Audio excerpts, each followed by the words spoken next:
My students, I'm Shomiran Dotto and you're all following my video classes. आज का class का subject matter will be holding company that also pre acquisition dividend, जिसके बारे में हम लोग इसके पहले भी चर्चा कर चुके हैं और एक बार हम लोग चर्चा करेंगे कि what is actually pre acquisition dividend. एक चीज़ हम आप लोग को बता दें और एक बार मैंने इसके ऊपर नोट भी दिया, but still I am telling you one thing that is whenever any dividend is paid, dividend जिस पीरियड का दिया जा रहा है, I mean to say the period have to be before the date of acquisition. मतलब date of acquisition के पहले का पीरियड का अगर डिविडेंड दिया जा रहा है, कब दिया जा रहा है that is not important. After acquisition वो डिविडेंड दिया जा रहा है that is not a problem, but dividend कौन सा पीरियड के लिए दिया जा रहा है, it is just before the period before the period of period before the date of acquisition, तब उसको प्री एक्विजिशन डिविडेंड बोल के हम लोग डिनोट डिफाइन करते हैं। और इस प्री एक्विजिशन डिविडेंड का जीता जाता ट्रीटमेंट क्या होता है, इनिशियली जब हम लोग एनालिसिस ऑफ प्रॉफिट का जो मेथड हम लोग फॉलो करते हैं उसमें opening balance of profit and loss, मतलब डेफिनेटली सब्सिडियरी कंपनी का प्रॉफिट एंड लॉस के बारे में बात कर रहे हैं। Opening balance of profit and loss में से हम लोग उस प्री एक्विजिशन डिविडेंड को लेस कर देंगे, since it's a last year dividend, pre acquisition dividend. ये स्ट्रेट फॉरवर्ड ट्रीटमेंट गया। ये ट्रीटमेंट कौन करेगा, एनालिसिस ऑफ प्रॉफिट में opening profit and loss of subsidiary company में से लेस हो जाएगा। उसके बाद इसका दो ट्रीटमेंट होता है if it is been wrongly credited, मतलब ये जो डिविडेंड दे रहे कौन दे रहे, सब्सिडियरी कंपनी दे रहे हैं, इसमें से एक certain part holding company receive करेगा। अगर वो 80% होल्ड कर रहे शेयर तो 80% रिसीव करेगा, अगर 75% तो 70, इट डिपेंड्स ऑन द सम। तो जितना पोर्शन भी होल्डिंग कंपनी रिसीव करेगा वो रिसीव करने के बाद क्वाइट ऑब्वियस कोई भी इनकम अगर हम लोग रिसीव करते हैं तो उसको हम लोग पीएल अकाउंट में क्रेडिट में लिख देते हैं। Any sort of income we receive generally we write it down in the credit side of the PL account. और ये गलत है क्योंकि pre acquisition dividend need to be adjusted with the cost of investment, it cannot be recorded, it cannot be credited in the PL account. So हम लोग को क्या करना पड़ेगा, हम लोग को इन्वेस्टमेंट मतलब कॉस्ट ऑफ कंट्रोल, जब हम लोग सेकेंड स्टेप फॉलो करेंगे कॉस्ट ऑफ कंट्रोल में से कॉस्ट ऑफ इन्वेस्टमेंट जो पार्ट होगा उसमें से हम लोग होल्डिंग कंपनी का जो डिविडेंड पोर्शन होगा, प्री एक्विजिशन डिविडेंड पोर्शन होगा वो लेस कर देंगे। और जो भूल हो चुका है पीएल अकाउंट में वो हम लोग कंसोलिडेटेड रिजर्व्स एंड सरप्लस जब करेंगे उसमें से पीएल अकाउंट का कॉलम में से हम लोग वो उतना ही पोर्शन लेस कर देंगे, क्योंकि वो पीएल में ले चुका है तो पीएल में से हटाना पड़ेगा and it is been actually treated as by crediting the investment account, तो इन्वेस्टमेंट में से उसको लेस करना पड़ेगा। So this is what the mistake has been done and mistake को रेक्टिफाई करते हुए what we are suppose to do. तो इसी के ऊपर हम लोग आज देखेंगे एक sum number 19 will be our sum. पहले हम सम दिखाएंगे, सम में कुछ टाइप मिस्टेक हो सकता है वो हम पहले रेक्टिफाई करेंगे, उसके बाद I will show you the solution as well as the consolidated balance sheet, जो कि मेन पार्ट होता है ये सम का। होल्डिंग कंपनी में किसी भी सम में आपको बोलेगा नहीं कि शो द वर्किंग, बोलेगा show the consolidated balance sheet of holding company as well as the subsidiary company. तो ये कंसोलिडेट करने के लिए जो जो स्टेप्स फॉलो करना पड़ेगा, जो जो वर्किंग्स आपको फॉलो करना पड़ेगा, उसी का हम लोग चर्चा पहले भी कर चुके हैं। ये सब में दोबारा हम लोगों को करना पड़ेगा। बेसिकली फर्स्ट ऑफ ऑल जो फर्स्ट स्टेप होगा टू फाइंड आउट कि what is a portion of share of holding company, holding company का कितना शेयर है सब्सिडियरी कंपनी का, that may be that have to be more than 50%, we have already discuss, that may be 60%, that may be 70%, that may be 75, 80%, वो depend करता है सम के ऊपर। तो पहले हम लोग का काम होगा कि ये निकालना कि कितना पोर्शन होल्ड कर रहे हैं होल्डिंग कंपनी सब्सिडियरी कंपनी का शेयर के ऊपर। फर्स्ट सेकेंड ऑफ ऑल जब हम लोग सेकेंड जो स्टेप फॉलो करेंगे that is analysis of profit. एक चीज़ हम बता दें, इस एनालिसिस ऑफ प्रॉफिट को जब हम लोग जज करेंगे, it is analysis of profit में सिर्फ हम लोग सब्सिडियरी कंपनी का ही profit and loss and subsidiary company का जनरल रिजर्व को लेके ही चर्चा करते हैं। इस एनालिसिस ऑफ प्रॉफिट में होल्डिंग कंपनी का कोई भी पार्ट हम लोग कंसिडर नहीं करते हैं। तो ये जो है ना, this are the theories you have to keep remember while doing the holding company. So analysis of profit is all about the analysing the profit या general reserve of subsidiary company. उसमें से जैसे हम लोग अभी डिस्कस किया pre acquisition dividend करना पड़ेगा एडजस्टमेंट, उसमें से अगर कोई एसेट्स रिवैल्यूड हो रहा है तो उसका भी करेंगे, पहले हम लोग देख चुके हैं ऑलरेडी। उस रिवैल्यूड एसेट पे अगर कोई depreciation under charge over charge का मामला है तो उसको हम लोग को करना पड़ेगा। So all this thing to be done in this analysis of profit which is entirely the profit and reserves of subsidiary company. उसके बाद जो स्टेप्स में हम लोग जाते हैं that is cost of control. Cost of control is all about judging या it's a judgement. Cost of control में हम लोग मेजर करते हैं कि what we have invested. It's actually the measurement done by the holding company की what we have invested and what we have received against that investment. What we have investment मतलब cost of investment जो ज़्यादातर balance sheet में दिया हुआ रहता है. जो बैलेंस शीट दिया हुआ रहता है उसमें ही हम लोग देखते हैं कि होल्डिंग कंपनी कितना रुपया दे के वो शेयर खरीदा है, कितना परसेंट शेयर खरीदा है और कितना रुपया देके खरीदा है. तो that amount will be considered as cost of investment. इस कॉस्ट ऑफ इन्वेस्टमेंट के साथ अगर कुछ प्री एक्विजिशन डिविडेंड होता है तो उधर ही हम लोग उसको लेस कर देंगे. करने के बाद आएगा net cost of investment as on the date of acquisition. उसमें से हम लोग क्या क्या लेस करेंगे, एक्चुअली उसके साथ हम लोग कंपेयर करेंगे कौन सा चीज़ क्या क्या मिला उस इन्वेस्टमेंट के बदले में. क्या क्या मिला? Face value of equity shares. Quite obvious, holding company ने सब्सिडरी कंपनी का शेयर्स खरीदा तो उसका फेस वैल्यू उसको मिला. साथ ही साथ प्री एक्विजिशन प्रॉफिट अगर कुछ होगा जो एनालिसिस ऑफ प्रॉफिट में से आया, उस प्री एक्विजिशन प्रॉफिट में से होल्डिंग कंपनी का कितना प्रॉफिट है वो भी मिला उसको. तो ये दोनों ऐड करने के बाद ये होगा the total amount what holding company has received against the cost of investment. If the cost is more than what he has received, it will be considered as goodwill. I repeat, if the cost of investment is more than what a holding company has received in the form of face value of equity shares and pre-acquisition dividend, then it will be considered as goodwill, or else it will be capital reserve. तो ये गया आप लोग का steps. उसके बाद जो steps आता है that is consolidated reserves and surplus. This entirely belongs to the holding company. पहले हम लोग शुरुआत करेंगे होल्डिंग कंपनी का reserves, general reserve and holding company का प्रॉफिट को लेकर जिसके ऊपर किसी का कोई भी अधिकार नहीं है. तो एक चीज जान लीजिए, होल्डिंग कंपनी का प्रॉफिट एंड लॉस या होल्डिंग कंपनी का जनरल रिजर्व के ऊपर किसी का कोई भी अधिकार नहीं होता है.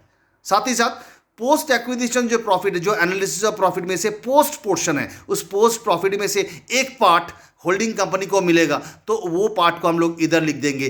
पीएल अकाउंट का पार्ट को पीएल अकाउंट में ऐड करेंगे, जनरल रिजर्व का पार्ट को जनरल रिजर्व में ऐड करेंगे. सो ये गया कि the share of subsidiary company, share of holding company in the profit of subsidiary company. This is the share of holding company's profit of the profit of subsidiary company.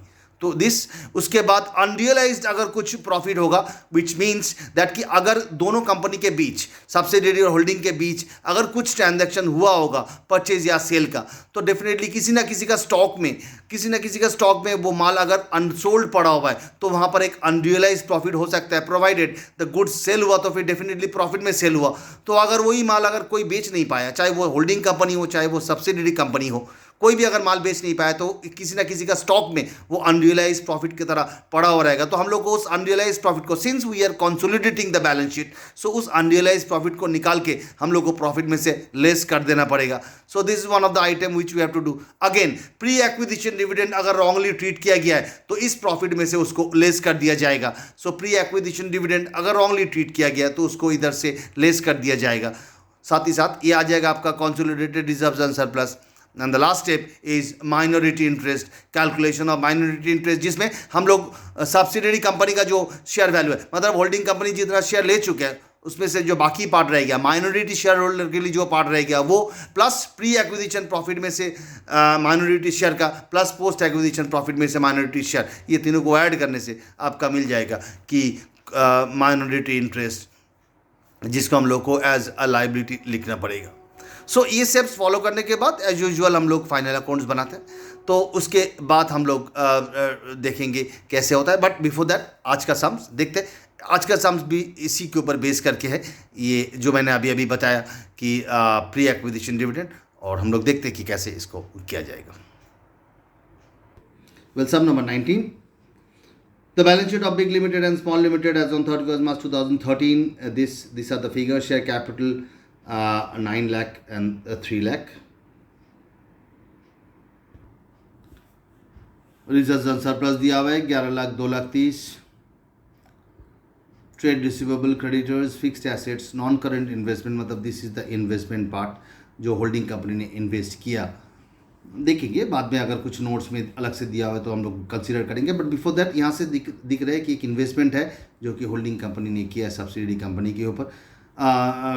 Stock, trade receivable, cash and cash equivalents, and thereafter the notes में एक गड़बड़ है, आप लोगों को check करना पड़ेगा। देख जैसे इधर ये होगा आपका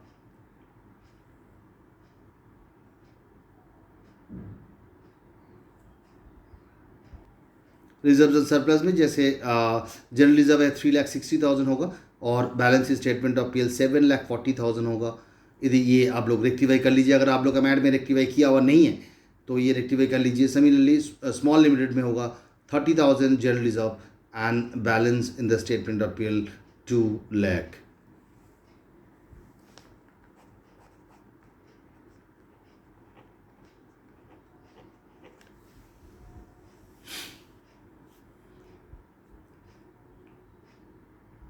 so this is the mistake. हम लोग जो रेक्टिफाई कर लिया, आप लोग भी शायद डेफिनेटली रेक्टिफाई कर लो अपना अपना मैट में।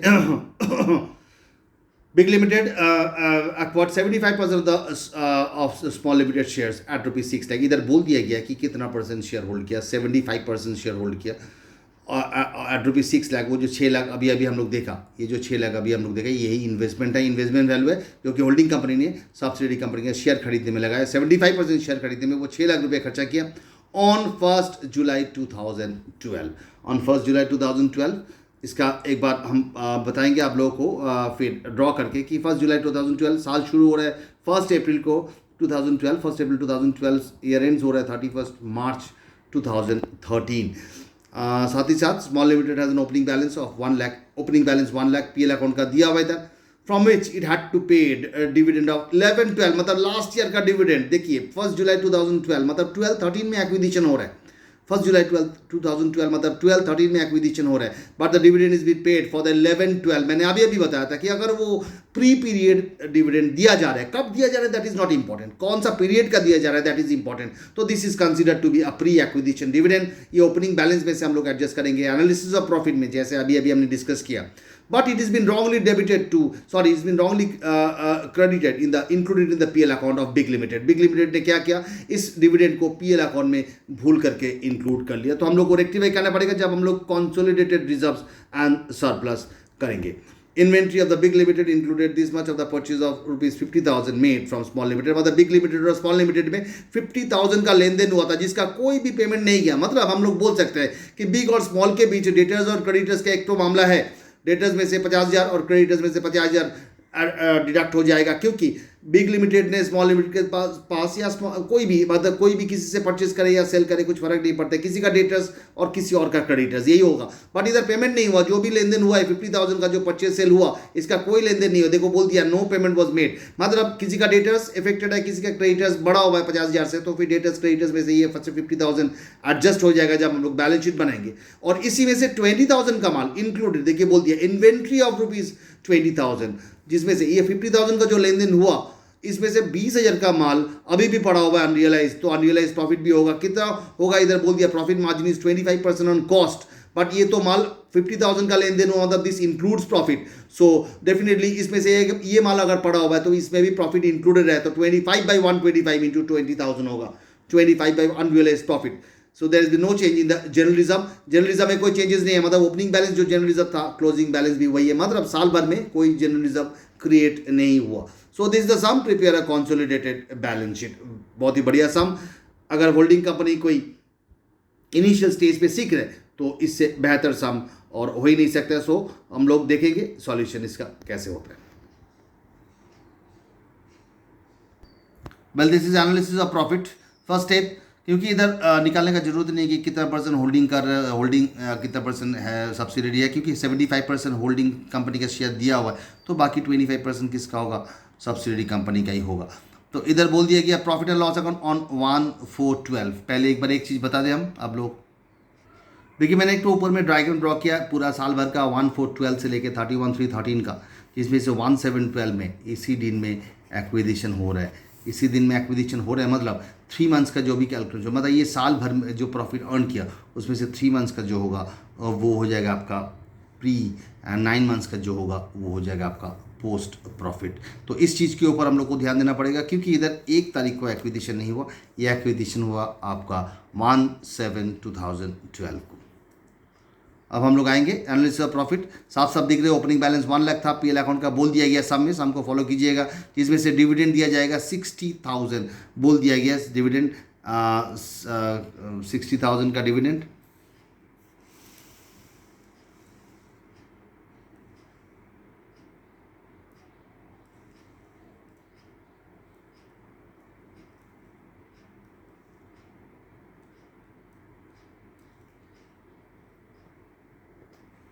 तीन लाख के ऊपर 20%, दैट इज 60,000। ये करने के बाद ओपनिंग बैलेंस होना चाहिए था 40,000, ये टोटली प्री में जाएगा। अगर ओपनिंग बैलेंस 40,000 है, क्लोजिंग बैलेंस दिया हुआ इधर 2 लाख, तो क्लोजिंग बैलेंस 2 लाख मतलब 2 लाख में से 40,000 लेस कर दीजिए तो आएगा आपका 1,60,000 to be apportion in 3 months and 9 months among the pre and post respectively. क्योंकि अभी अभी हमने देखा डायग्राम कि साल भर में जो भी प्रॉफिट होगा उसमें 3 महीने का प्री होगा, 9 months का पोस्ट होगा, तो इधर साल भर में 1,60,000 का प्रॉफिट हुआ, 1,60,000, क्योंकि opening balance is 40,000 after giving the dividend for the last year and closing balance is 2 lakh, तो 1,60,000 को 3 months और 9 months में डिस्ट्रीब्यूट कर दिया। जनरल रिजर्व 1,412 में दिया हुआ है 30,000, क्योंकि जनरल रिजर्व साल भर में चेंज नहीं हुआ, तो बैलेंस शीट में जो फिगर है उसी फिगर को हम लोग ओपनिंग बैलेंस पकड़ के चल सकते हैं, और ओपनिंग बैलेंस अगर है तो वो प्री एक्विजिशन होगा। साल भर में जनरल रिजर्व कुछ नहीं हुआ तो ये ओपनिंग बैलेंस मतलब प्री एक्विजिशन होगा। उसके बाद इसको हम लोग जैसे करते हैं टोटल करके 75% लेस कर देंगे दोनों में से ही, पीएल अकाउंट जनरल रिजर्व कुछ है नहीं, पीएल और प्री और पोस्ट पीएल से, तो अल्टीमेटली 25% जो होगा वो हो जाएगा आपका स्मॉल लिमिटेड का share. So this is the first step of our sum of this sum, जिसमें हम लोग जिसमें हम लोग क्या किया, प्री एक्विजिशन डिविडेंड को लेस करने के बाद हम लोग ओपनिंग बैलेंस के साथ क्लोजिंग बैलेंस का कंपेयर किया। सो वो निकालने के लिए कि साल भर में कितना प्रॉफिट अर्न किया, ये पूरा साल भर में पूरा साल भर में जितना प्रॉफिट अर्न किया उसमें से 3 months का प्रॉफिट जो आएगा वो प्री में आएगा और 9 months का प्रॉफिट पोस्ट में जाएगा। वही किया, साल भर का 1,60,000 का प्रॉफिट को हम लोग 3 months और 9 months में डिस्ट्रीब्यूट कर दिया। साथ ही साथ जनरल रिजर्व बैलेंस शीट में दिया हुआ है और इधर बोल दिया गया कि जनरल रिजर्व साल भर में कुछ भी चेंजेस नहीं हुआ, मतलब हम लोग एज्यूम कर सकते हैं, बोल सकते हैं कि ये 30,000 का जो जनरल रिजर्व है वो एक्चुअली ओपनिंग बैलेंस का ही फिगर है। ओपनिंग बैलेंस का फिगर होने का मतलब हो गया कि ये 1,412 का बैलेंस है। 1,412 का बैलेंस मतलब ही होता है ये प्री, क्योंकि 1,712 का एक्विजिशन हुआ, उसके पहले का कुछ भी रहेगा बिजनेस में तो वो प्री माना जाएगा। इसके बाद नेक्स्ट स्टेप,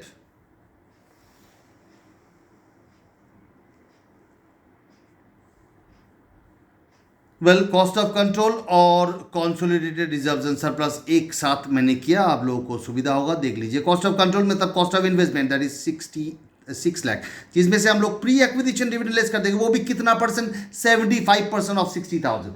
टोटल डिविडेंड दिया गया 60,000, 60,000 डिविडेंड डिक्लेयर किया दिया है सब्सिडरी कंपनी, जिसमें से 75% ही होल्डिंग कंपनी को मिलेगा। इसीलिए उसने क्या किया, हम लोग को क्या किया, हम लोग प्री एक्विजिशन डिविडेंड 45,000 इसमें से लेस कर दिया, तो अल्टीमेटली आया आपका cost of net cost of investment that is 5,55,000। अब हम लोग कंपेयर करेंगे कि ये जो 5,55,000 हम लोग इन्वेस्ट किया, मेरा नेट इन्वेस्टमेंट है, इसके बदले मेरे को क्या क्या मिला, 75% of 3 lakh, face value 75% of 3 lakh, 3 lakh रुपया का शेयर था, उसका 75% होल्डिंग कंपनी ने खरीद लिया, मतलब 75% उसको मिला, 2,25,000। साथ ही साथ ये जो 82,500 का प्री एक्विजिशन प्रॉफिट, तो देखिए 82,500 का प्री एक्विजिशन प्रॉफिट, दोनों को ऐड करने के बाद ये हम लोग को मिला, ये हमने दिया नेट इन्वेस्टमेंट, ये हम लोग को मिला, तो अल्टीमेटली मेरा लॉस हुआ, उसको हम लोग गुडविल बोलते हैं, दैट इज 2,47,500। एक बार ध्यान से देख लीजिए मैंने कैसे गुडविल कैलकुलेट किया।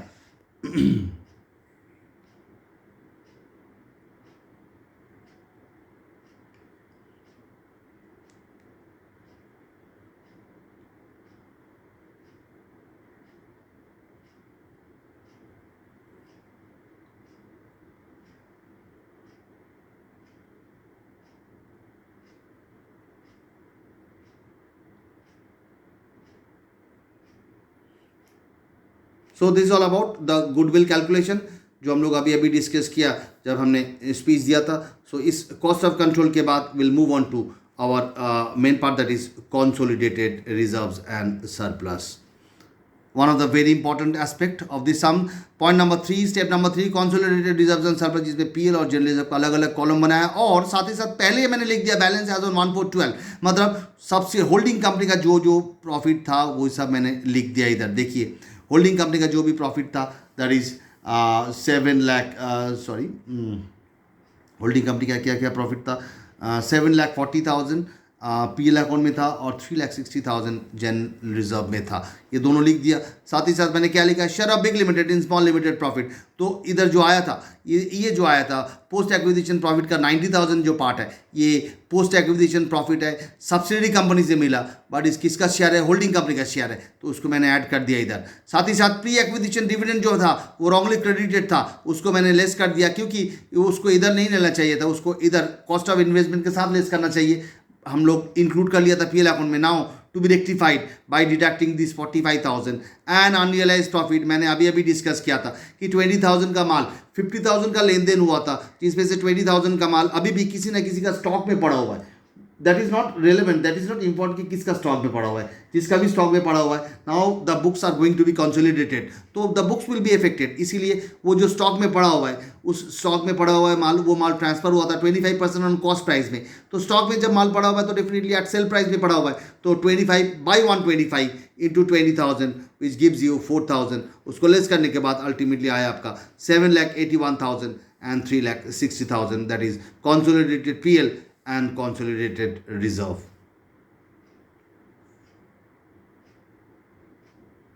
So this is all about consolidated PL and consolidated reserve, एक बार ध्यान से देख लीजिए।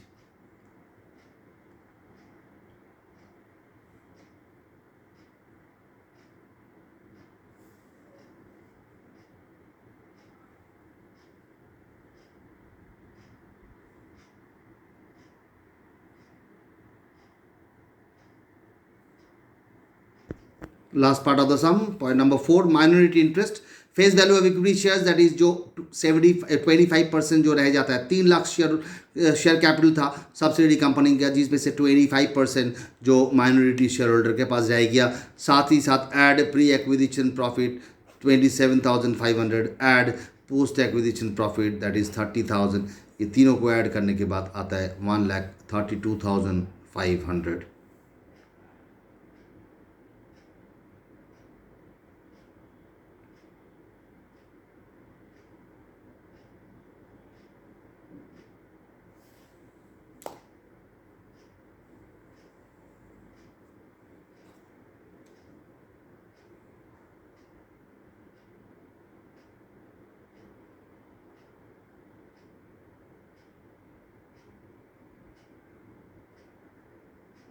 सो ये जो प्री एक्विजिशन प्रॉफिट और पोस्ट एक्विजिशन प्रॉफिट है, ये टोटली एनालिसिस ऑफ प्रॉफिट में से हम लोग निकाले थे, तो यहाँ वहाँ पर वही सब चीज़ हम लोग इधर ऐड कर दिया। होल्डिंग कंपनी का कोई भी प्रॉफिट के ऊपर माइनॉरिटी का कोई शेयर नहीं बन सकता है। Now it's a balance sheet time, balance sheet of big limited and it's subsidiary small limited. जैसे नॉर्मली हम लोग बैलेंस शीट करते हैं, balance sheet of big limited and it's subsidiary small limited, particulars amount, number 1 equities and liabilities में share holders fund, जिसमें equity share capital सिर्फ holding company का ही share capital लिखना पड़ेगा, क्योंकि सब्सिडी कंपनी का शेयर तो हम लोग एक पार्ट हम लोग कॉस्ट ऑफ कंट्रोल में ले लिया और दूसरा पार्ट 25% पार्ट हम लोग माइनॉरिटी इंटरेस्ट में ले लिया। रिजर्व्स एंड सरप्लस जो आया था consolidated reserves, PL consolidated reserves, ये दोनों को ऐड करते इधर लिख दिया। नॉन करेंट लायबिलिटीज़ में क्रेडिटर्स में से दोनों ऐड किया, उसमें से -50,000 किया, क्योंकि मैंने अभी अभी बताया था कि क्रेडिटर्स में से भी 50,000 लेस होगा, डेटर्स में से भी 50,000 लेस होगा, क्योंकि ये 50,000 का जो परचेज सेल हुआ था इसका कोई पेमेंट नहीं हुआ था, तो इसको हटा देते हैं, क्योंकि ये पेमेंट नहीं होता मतलब अभी भी ड्यू बोल के खड़ा है बुक्स में, तो हम लोग को अब म्यूचुअल सेट ऑफ करना पड़ेगा, जिसको हम लोग बोलते हैं म्यूचुअल सेट ऑफ, तो म्यूचुअल सेट ऑफ करना पड़ेगा। ऐसे एंट्रीज हम लोग काफ़ी बार देखे थे जब हम लोग अमलगमेशन एब्जॉर्प्शन किए थे 5th सेमेस्टर में। सो इधर से हम लोग को लेस कर देना पड़ेगा। Minority interest is a current liability element, उसको इधर लिख दिया, तो अल्टीमेटली टोटल 23,93,500।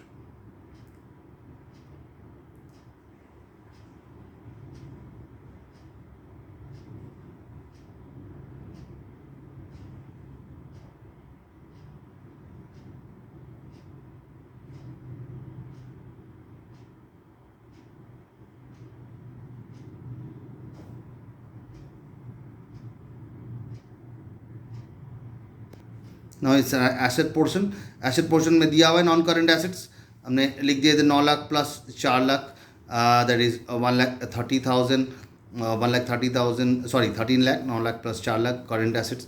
अच्छा, गुडविल एक तो आया था 2,47,500, वो लिख दिया। इन्वेंट्रीज 3,26,000 कैसे आया, दोनों का इन्वेंट्री ऐड किया और minus unrealised profit. Trade receivable दोनों का ऐड करके 50,000 लेस करना पड़ेगा। अभी हम लोग डिस्कस किया, अगर क्रेडिटर्स में से लेस किया तो डेटर्स में से भी लेस करना पड़ेगा। कैश एंड कैश इक्विवेलेंट दोनों को ऐड करते हुए लिख दिया।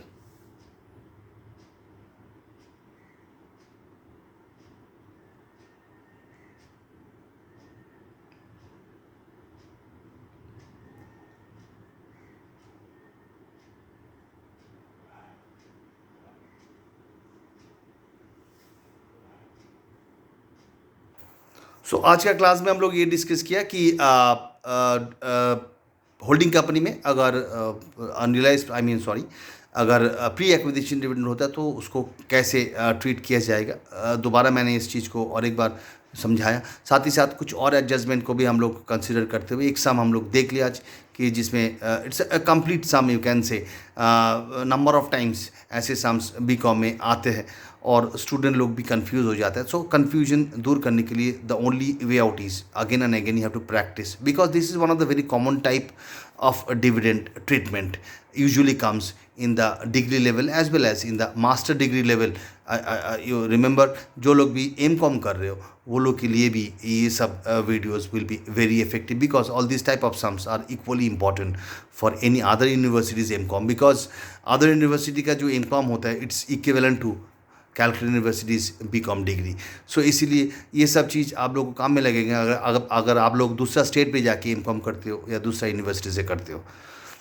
आज का जो समय एक बार देखिए, प्रैक्टिस कीजिए। बार बार हम बोल रहे हैं कॉन्फिडेंस बिल्डअप करने के लिए the only way out is practice, because holding company definitely it's a tough chapter, definitely it's a very crucial and critical. कुछ कॉन्सेप्ट्स हम लोग आगे भी देखेंगे डिविडेंड के ऊपर, क्योंकि डिविडेंड का हम लोग एक ही अभी तक ये चर्चा किया, एक ही जो ट्रीटमेंट होता है हम लोग चर्चा किया। आगे जाके हम लोग और भी ट्रीटमेंट का चर्चा करेंगे, देखेंगे उसके ऊपर वीडियोस।